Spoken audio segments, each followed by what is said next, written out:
Under NAR rules, sellers are required currently to advertise the buyer agent commission on the multiple listing service, the database where real estate agents put homes for sale. So let's drill that down a little bit.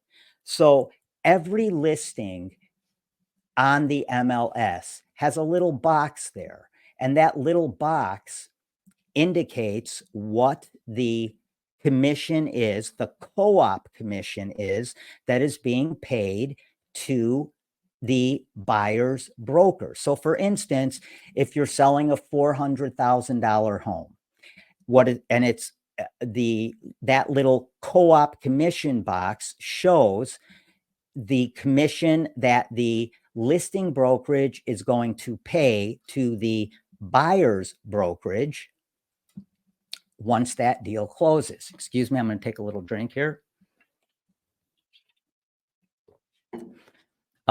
So that shows what the buyer's broker is getting paid. So let's take, for instance, a $400,000 home. And on the MLS listing, as of now, and in the last many, many decades, it shows on the MLS what the buyer's agent is going to get paid, what the buyer's brokerage is going to get paid by the listing brokerage.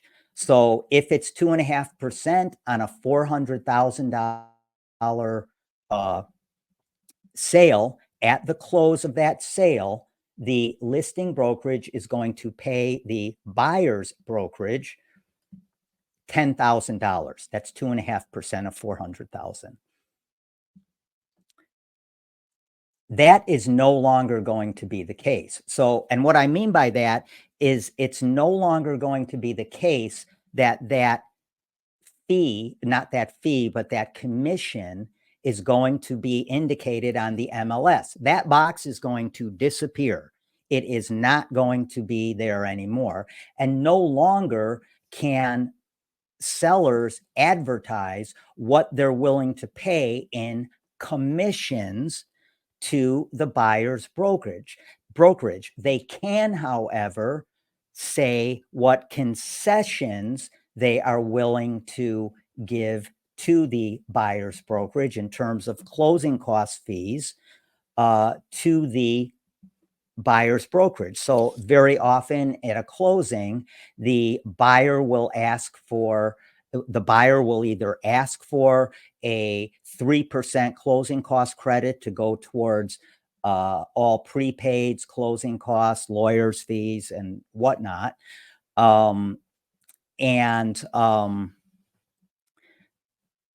For now, moving forward, if this is ratified and if the judge approves and after the DOJ comments on it, as of July 15th, that box will no longer show a commission. However, the seller can still, and the buyer's brokerage and the buyer's agent and the seller's agent can still communicate off the MLS in terms of a concession that the seller is willing to pay in order to help the buyer meet the commitment they've made to the buyer's broker. So for instance, now moving forward, before you ever show a home to a buyer, you must have an agreement in place that states what you're going to do for that buyer and how much it's going to cost that buyer. And if the seller is not willing to pay any concession after you negotiate that off the MLS with the listing agent, then the buyer will be responsible for that.